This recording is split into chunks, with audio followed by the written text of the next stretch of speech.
Today is May 7th, and this is COVID-19 Local Impact Ottawa Valley. I'm Trevor Riley. Here's a look at the COVID-19 situation. At the latest update, we had no new confirmed cases, which keeps us at 17, 1 death, and 12 resolved cases. Total tests done now sit at 1,974, and negative tests are at 1,832. We are currently awaiting the results of 125 tests. In the province of Ontario, the numbers of cases went up by 399, which is a 2.1% increase from the last report, bringing it up to 19,121. 1,477 deaths have been reported, and total tests now have increased by over 15,000 from yesterday's report, reaching 380,000. Those are the current numbers for the 10:30 a.m. update on May 7th. Today we are going to hear about the amazing story of one 99-year-old Harold Irving, a World War II Air Force veteran and Bonnechere Manor resident, helping to raise money for the Bonnechere Manor Foundation. First, we hear from Shelley Sheedy about the Strides for Smiles and how it seemed like a perfect fit with the fundraising after a call came in from Judith, Harold's daughter. So Judith Schneider, daughter of Harold Irving, one of our residents that lives at the manor, reached out to us a few weeks ago in her very ongoing support of the manor and pitched an idea to us, which was following on the heels of the gentleman in the UK that had raised a lot of money for their health system by doing some walking and being sponsored. She said, you know, would the manor be interested in doing this if my dad would do this? And so we thought this was a great opportunity for all kinds of reasons. First, you know, if Harold was interested, then it's great for Harold. But it's also something positive to come out of, you know, these very challenging COVID times. You know, as I was saying earlier, our residents and our families and the community in general has been so supportive of Bonnechere Manor, you know, over always, but particularly over the last few months. And we really, really appreciate it. And this is a great opportunity to do something positive that people can follow along with, have some fun, and in the end, support Bonnechere Manor at the same time. The idea came, as Shelley pointed out, from Tom, who was a veteran of World War II over in the UK, who raised money by walking, and that got me thinking, because Dad also is a World War II veteran. Dad was in the Canadian Air Force. He was overseas. He was in Normandy. He wasn't part of D-Day. He was D-Day +6 when he went over with air crew, and he followed the Canadian forces through France, Belgium, Holland, and Germany. Did an amazing job, something that we heard so little of when we were growing up. Dad was very modest about all of that, and it's always been hard to get stories out of him, but now he's better at telling stories, so we're learning a little bit more about that. Just a little bit about Dad and his roots in Renfrew County. I think that's important. Since the 1920s, Dad has been coming up to what was then Blackdonald, and in fact moved in full-time into his home on what is now Centennial Lake. He built the place in 1967, and has been there full-time from 1995 or so, right through till 2 years ago, when he left because of health reasons. He's been an amazing man with deep roots in Renfrew County. Now, we were able to connect with Harold at the Bonnechere Manor, and I asked him why he decided to start the walks for the Strides for Smiles. And he was just wondering where everyone else is. And his message to others: start walking if you can. I wanted to support Bonnechere Manor. And I don't know where all the other walkers are, because I'm all alone with They must be hiding somewhere. Start walking. If they can. I'm 99 and I'm staggering a little bit. I like it.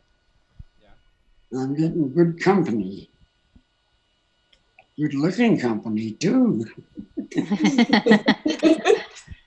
Tomorrow I'm going to walk.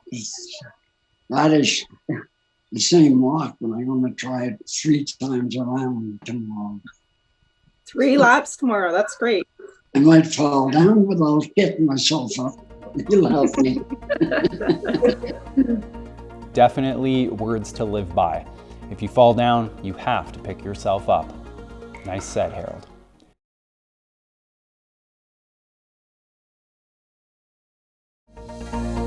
Welcome back. The community, manor, the residents, and staff have all come together to support Harold and his fundraiser, and donations have started to roll in, even in the early days of the fundraiser. The response from the home and the community has been nothing but absolutely positive. We've already received over $2,600 in donations in less than a week, and these have come from relatives of Harold's, near and far, community members, and even our own staff. And again, this is in less than a week, and we've almost hit $3,000. So in my eyes, it's really taken flight, and people seem to really be loving this positive content.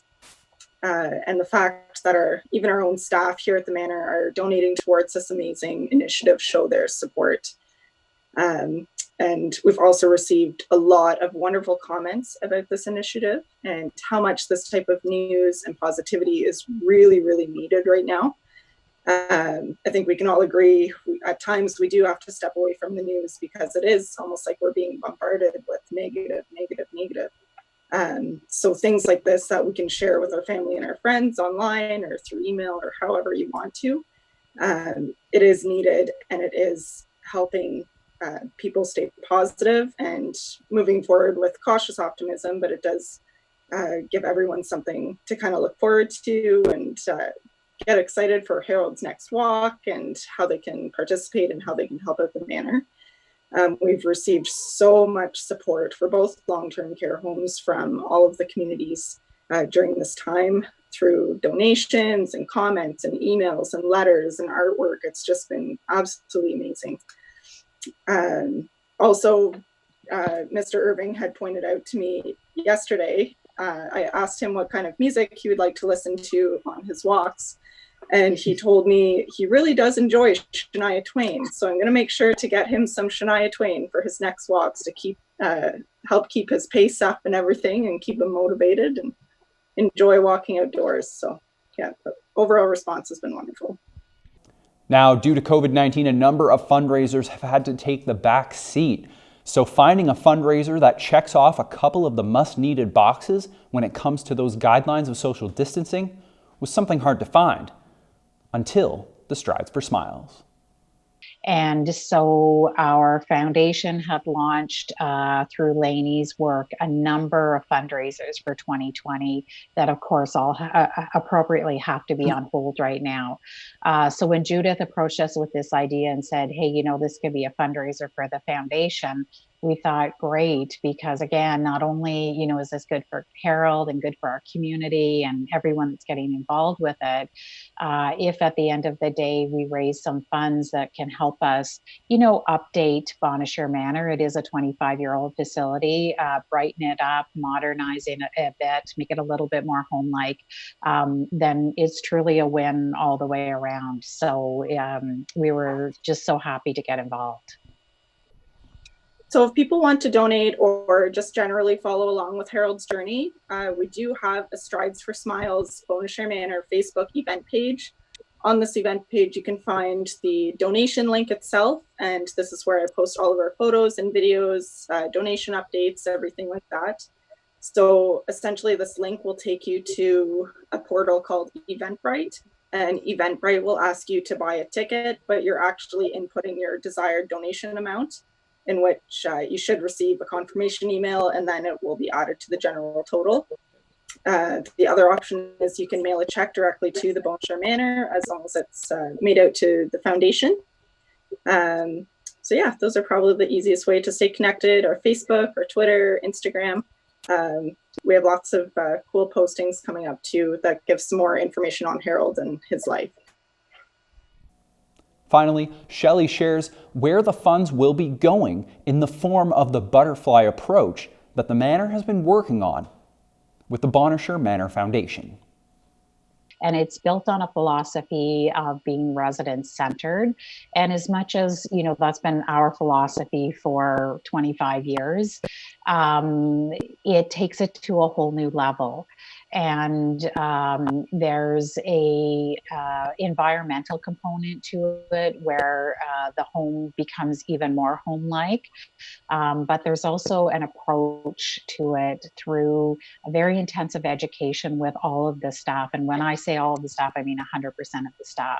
So our foundation did purchase this program for us in 2019, and we started it in January, guns a-blazing.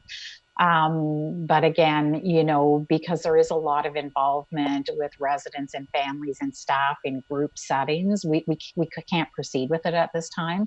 But there still are lots of things that we want to do, like, brighter paint colors, more interesting artwork, smaller dining room areas, those kinds of things. So that's all part of the butterfly approach. And, as I said, Lainey had many creative ideas for fundraisers this year that we were just about to launch that are now all on hold as a result of COVID-19. Remember to catch up with us at yourtv.tv for all our coverage of COVID-19 and full-length interviews. I'm Trevor Riley. Thanks for watching.